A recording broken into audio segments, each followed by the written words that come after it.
rode into town. His coat was covered in road dust, and his hat was pulled low, hiding half his face.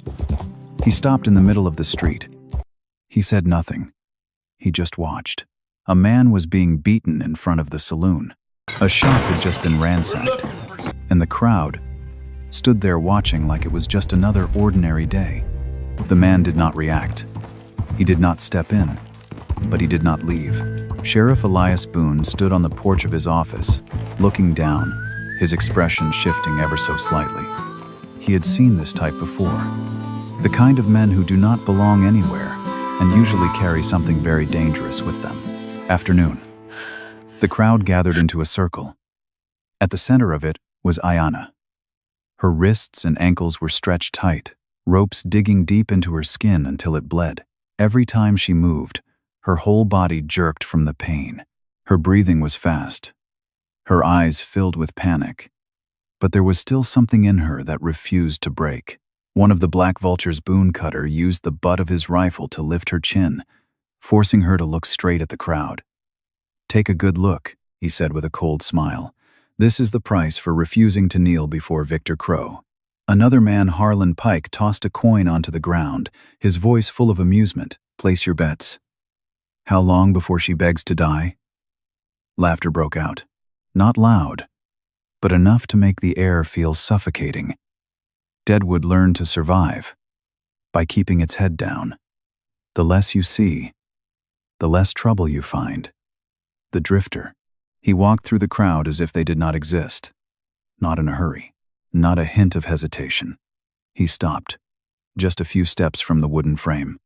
His eyes passed over Ayanna just once, but it was enough. Boone Cutter stepped forward, his hand resting on his gun. "Old man, you are standing in the wrong place."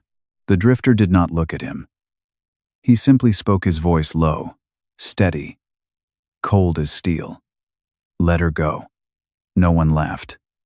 No one even breathed too loudly. Harlan Pike smirked and took a step forward. "Oh yeah?" he asked, his tone sharp with challenge. The drifter did not move.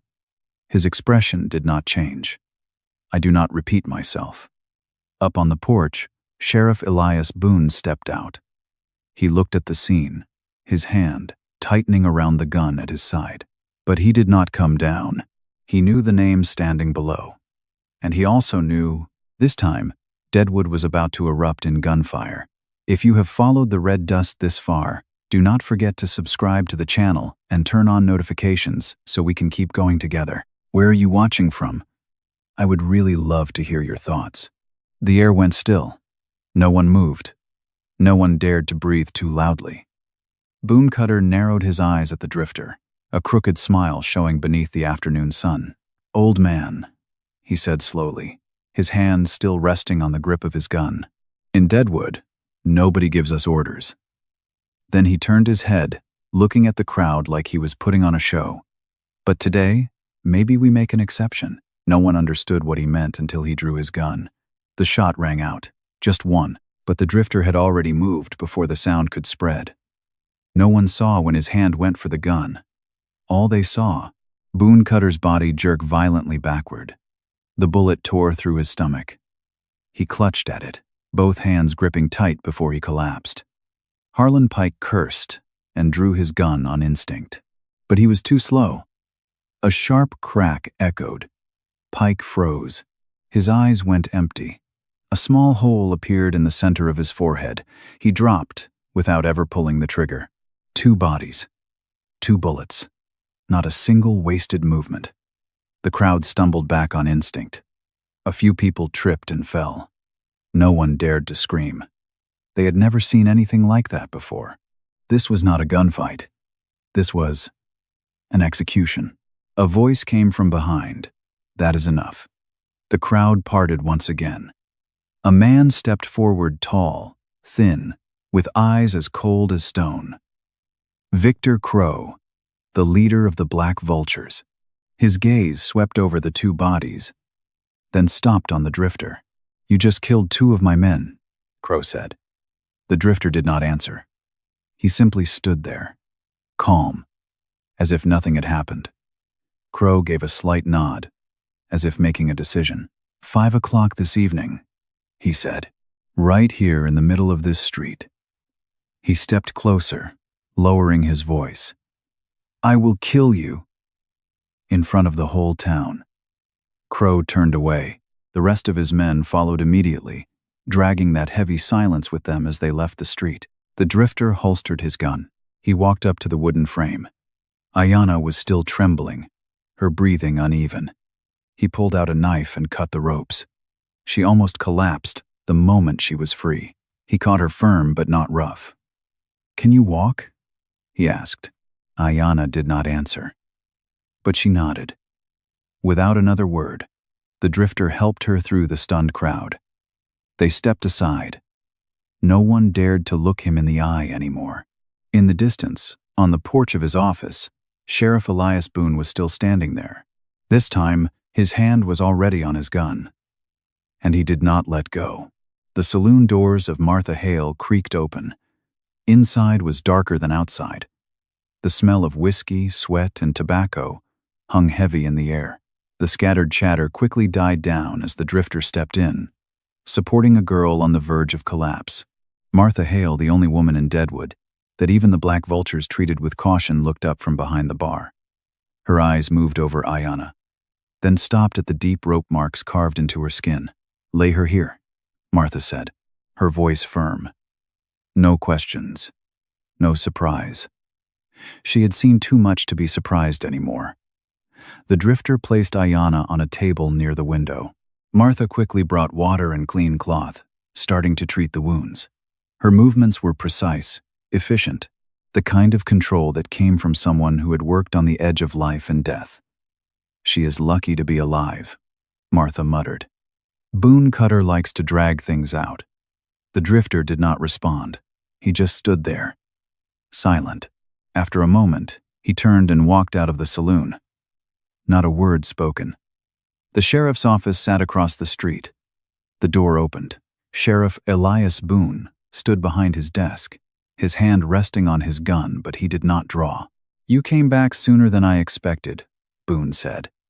The drifter stepped inside, closing the door behind him. You let that happen, he said plainly. No raised voice, no accusation, just a fact. Boone clenched his jaw. You do not know what you are dealing with. I do, the drifter replied. And you do too. But you still stood there. For a long moment, Boone said nothing. Then he turned away and opened a drawer beneath the desk. He pulled out an old notebook. The cover was worn, the corners bent, the pages yellowed with age. He set it on the desk. 2 years, Boone said quietly. I have written everything down. Names, dates, the way they died. The drifter opened the notebook. The first page a name, the second page another name, and then more. A long list of people who would never get to speak again. They have my son, Boone said. He is 14 years old. His voice did not shake, but his eyes could not hold steady. The drifter closed the notebook. What are you waiting for? He asked. Boone looked up. Waiting for enough evidence. So when I move, no one walks away. The drifter gave a slight nod.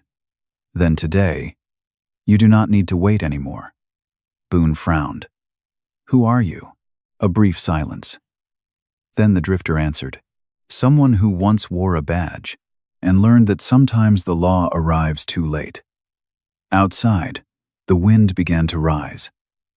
The sun was slowly sinking lower. 5 o'clock was getting closer.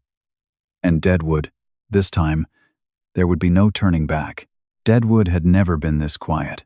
Not because it was peaceful, but because everyone was waiting. Doors shut, curtains drawn, eyes peered through narrow cracks, then quickly pulled back. In Deadwood, everyone knew when the black vultures set a time, someone was going to die. Out front of Martha Hale's saloon, the drifter stood alone, not leaning against the wall, not shielding himself from the sun, just standing there.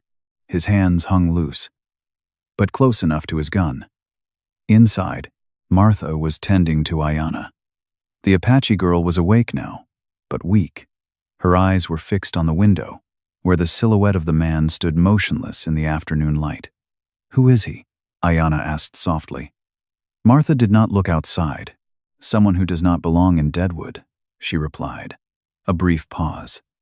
"But maybe exactly the one Deadwood needs."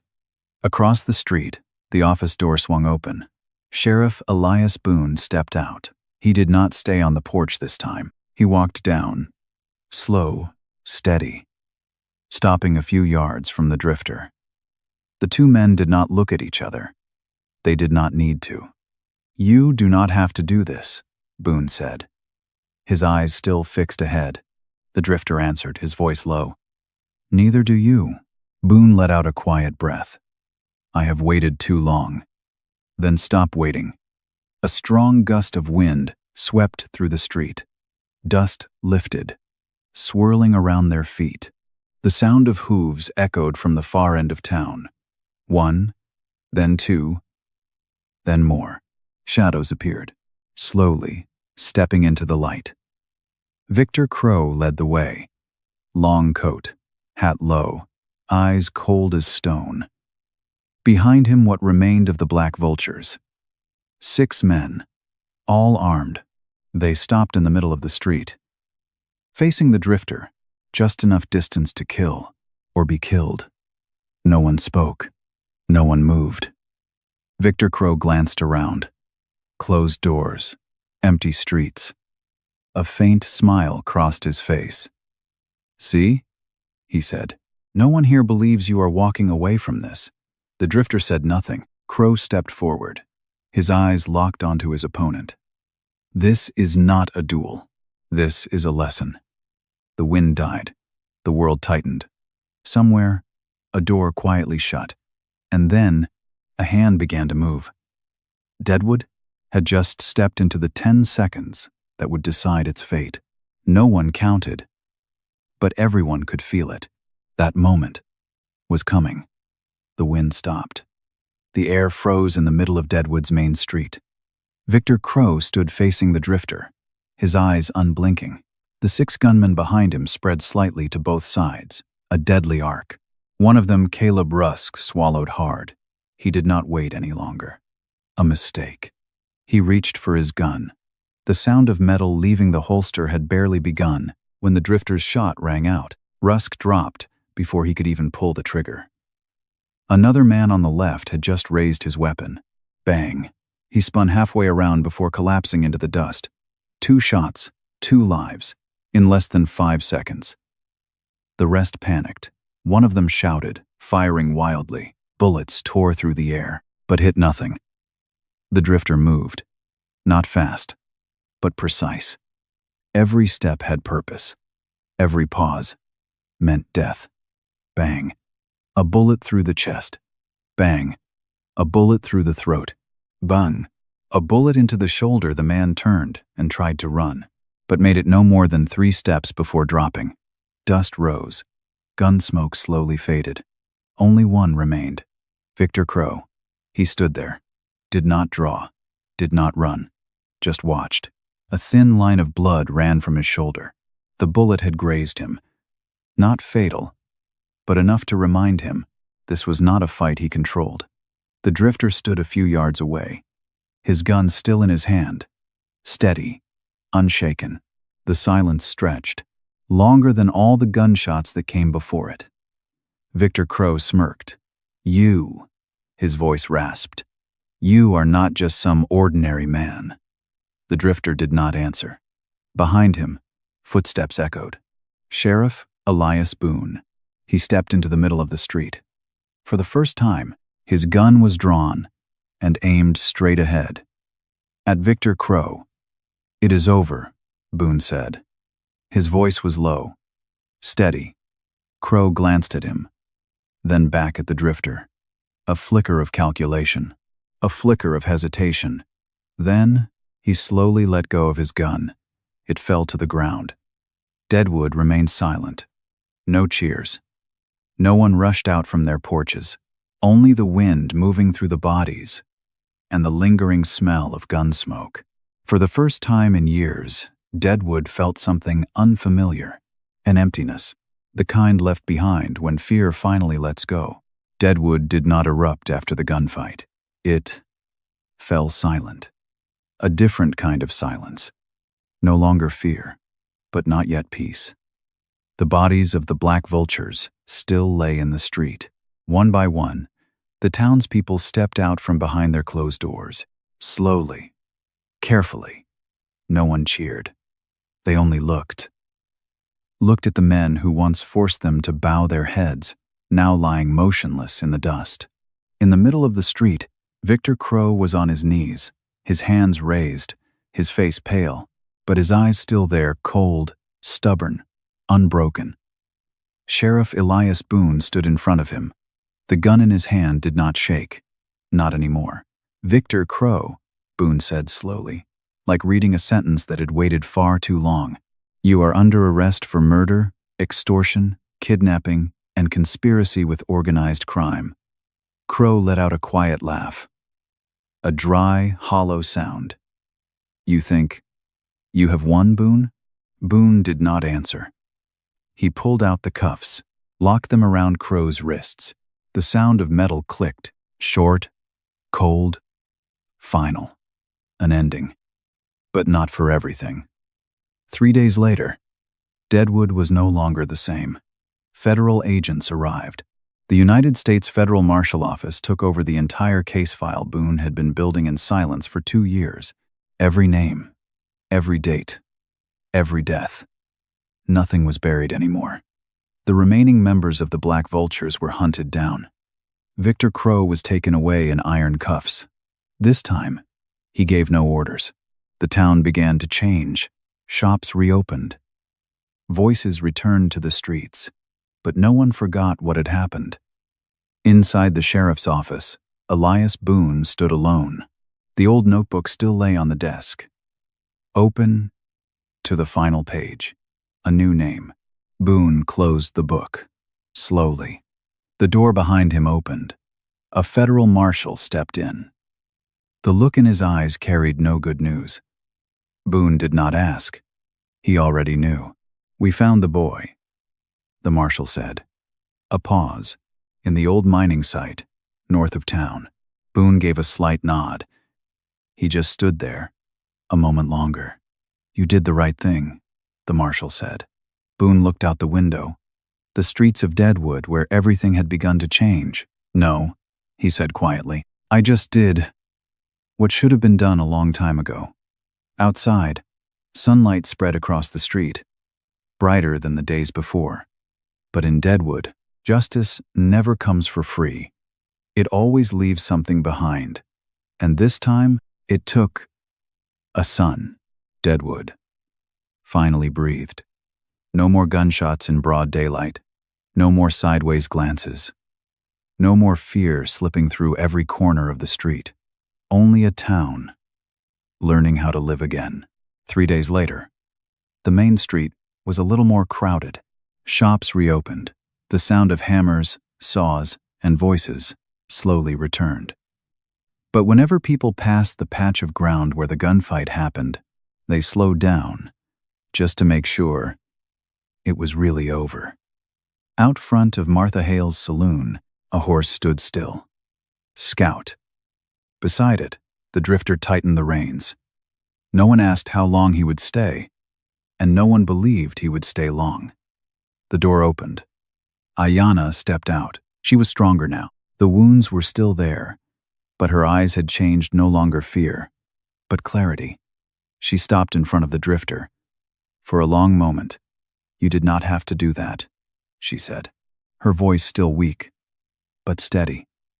The drifter did not look at her. He adjusted the saddle. "Out here in the West," he said slowly, "there are things that have to be done." Ayanna stepped closer. "Who are you?" This time, he stopped. A brief pause. Then he turned and looked at her. His eyes were not cold, but they did not offer anything to hold on to. Just someone passing through. Not an answer, but all she was going to get. A small group stood in the distance. Among them, Sheriff Elias Boone. He did not step forward. He only watched. The two men exchanged a nod. No words. But enough. Boone understood. Some people do not belong anywhere, and should not be kept. Ayanna climbed onto the horse, sitting in front. The drifter mounted behind her. He said nothing more, did not look back. The horse moved forward, slowly leaving Deadwood behind. No one waved. No one called out. Only silent eyes followed, until the two figures grew smaller and disappeared into the red dust road leading north. The wind swept through the street, carrying dust. And something lighter. Deadwood would go on. There would be new troubles, new faces, new stories. But one thing would not change. People would remember the day a nameless rider came into town and brought an ending to those who could not be touched. Out here in the West, some carry guns, some carry the law, and some only appear when things have gone too far, then vanish, as if they were never there. After the stranger rode out of town, Deadwood did not change overnight. It just started breathing again. Shops opened earlier. The sound of hammers, striking nails and saws cutting through wood, replaced the heavy silence that once filled the streets. Children ran along the red dirt road, laughing and playing, and for the first time in years, no one shouted at them to keep quiet out of fear of drawing trouble. A mother raised her voice when her boy broke a bottle of liquor, not out of fear, but simply because he had been careless. Sheriff Elias Boone still walked his rounds every morning, but his steps were steadier now. The old notebook remained on his desk, yet he no longer looked at it with the same weight in his eyes. The townspeople rarely spoke of that day. Now and then, they would pause at the patch of ground in the middle of the street, where blood had once soaked into the dust, then give a small shake of the head and move on with their work. They understood. Justice never comes for free, and it always demands a price. But deep down, they also knew something else. Sometimes, all it takes is one